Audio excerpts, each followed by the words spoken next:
నమస్కారం అండి. నేను మీ డాక్టర్ బి శ్రీనివాసరావు, ప్రముఖ gynaecologist, laparoscopic surgeon, infertility specialist, Gannavaram. ఇప్పుడు నూతనంగా శ్రీ గురుదత్తాత్రేయ క్లినిక్ అనేది స్టార్ట్ చేయడం జరిగింది. అది గన్నవరం వీనస్ సందులో స్టార్ట్ చేయడం జరిగింది. దీనిలో ప్రధానంగా సంతానలేమితో బాధపడుతున్న దంపతులకు చూడడం అనేది ప్రత్యేకత ఉంది. దీనిలో ముఖ్యంగా సంతానలేమికి కారణాలు అనేది చూస్తే ఆడవారు మగవారు ఇద్దరు సరి సమానంగానే భాగస్థులు అవుతారు. ఆడవారు 50% అనుకుంటే మగవారిలో కూడా 50% తేడాలతోటి పిల్లలు పుట్టకపోవడం అనేది జరుగుతుంది. ఇవాళ చూస్తే ఆడవారిలో కనుక చూస్తే ఎలాంటి సమస్యలతోటి పిల్లలు పుట్టడం లేదనేది చూస్తే దానిలో ప్రధానంగా 4 కారణాలు ఉంటాయి. ఒకటి ప్రొడక్షన్ ఎఫెక్ట్ అంటాం, రెండోది అబ్స్ట్రక్షన్ ఎఫెక్ట్ అంటాం, మూడోది డిస్ట్రక్షన్ ఎఫెక్ట్ అంటాం, నాలుగోది ఇమ్యూనలాజికల్ డిఫెక్ట్స్ అంటూ ఉంటాం. దీనిలో ప్రధానంగా ఏంటంటే ప్రొడక్షన్ డిఫెక్ట్ ఇది అనేది ఒక 40% కాంట్రిబ్యూట్ చేస్తూ ఉంటుంది సంతానం లేమికి కారణాల్లో. రెండో కారణం క్రిములు అనేది 40% అండి, అది కూడా డిస్ట్రక్షన్ డిఫెక్ట్ అంటాం. తర్వాత అబ్స్ట్రక్షన్ డిఫెక్ట్ మళ్ళీ ఒక 10%, ఇమ్యూనలాజికల్ డిఫెక్ట్ అనేది ఒక 10% ఉంటూ ఉంటుంది. ఇవాళ చూస్తే ప్రధానంగా ప్రొడక్షన్ డిఫెక్ట్ గురించి మాట్లాడుకుందాం.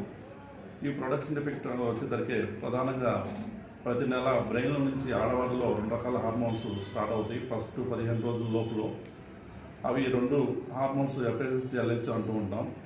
అవి 2 కూడా ఫస్ట్ వారంలోనే రిక్రూట్ జరుగుతూ ఉంటుంది.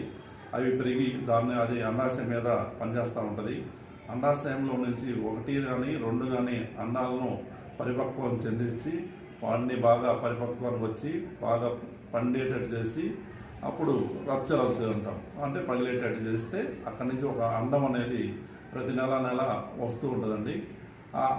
దాని భాగంలో మనకి ఎక్కడన్నా డిఫెక్ట్ ఉందో చూసుకోవాలి. అంటే బ్రెయిన్లో డిఫెక్ట్ ఉందా, అంటే ప్రొడక్షన్ అవ్వట్లేదు FSH LH, ఒకవేళ ప్రొడక్షన్ అవిందా సరిపోవడం లేదా, నెలకి వాటికి అండాశయాలలో మార్పులు తీసుకురావడానికి కానీ, అదేవిధంగా అండాశయం లోపల ఒక పొర ఉంటుందండి, ఎండోమీటర్ ఏమంటూ ఉంటాం.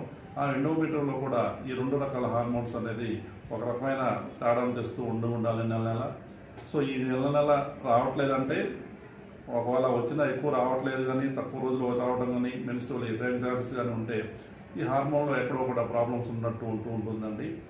దీనిలో కనుక మనం ప్రధానంగా చూస్తే ఎందుకు పుట్టడం లేదంటే PCOS అనేది ఒక 30% to 40% లేడీస్తో బాధపడుతున్నారు సమస్యతోటి. దీనిలో ప్రధానంగా PCOS అంటే పాలిసిస్టిక్ ఓవరియన్ సిండ్రోమ్, ఆ పాలిసిస్టిక్ ఓవరియన్ డిసీజ్ కూడా అంటూ ఉంటాం మనం. దీనిలో ఏం లేదండి, అండాశయంలో అనేది కొన్ని అండాలు ఉంటూ ఉంటాయి. ప్రతి నెలలో దానిలో 2-3 నుంచి అండాలు రావాలి. కానీ ఎప్పుడైతే ఈ FSH LH హార్మోన్ హెచ్చు తక్కువగా ఉన్నప్పుడు ఈ అండాశయంలో అండాలు అనేది సరిగా ఉత్పత్తి అవ్వకపోవడం, ఒకవేళ ఉత్పత్తి అయినా బాగా ఎక్కువగా ఉత్పత్తి అయిపోయి ఒక 100 ఉండాల్సింది 200-300 ఉత్పత్తి అవుతూ ఉంటాయి ప్రతి నెల. అవి దానికి సరిపడ్డ హార్మోన్స్ సరిపోకపోవడం వలన అండాశయంలో అండాలు అనేవి వృద్ధి చెందిన పగలు పరివిడిన అండం అనేది బయటకు విడుదలవుతుంది. ఈ సమస్యతోటి ప్రధానంగా బాధపడుతున్నారు. ఏం లేదండి, సింపుల్గా చెప్పాలంటే PCOS ఇస్ నథింగ్ బట్ అండాశయంలో వచ్చే ఒక రకమైన తుఫాన్ లాంటిదండి. వర్షం వస్తే తట్టుకుంటారు కానీ తుఫాన్ వస్తే తట్టుకోలేరు కదా. అండాశయంలో తుఫాన్ వచ్చిన ఈ విధంగా కూడా మార్పులు చేర్పులు జరుగుతూ ఉంటాయి. ఈ విధంగా కూడా అండాశయంలో ఎక్కువైతే PCOS ఉందో అది మెయిన్ ప్రధాన కారణం ఏంటంటే పిల్లలు లేకుండా చేస్తూ ఉంటుంది. అంటే నెలలు సక్రమంగా రావట్లేదు కాబట్టి, అన్నం విడుదల అవ్వట్లేదు కాబట్టి పిల్లలు అనేది పుట్టరు. ఇది అనేది మెయిన్.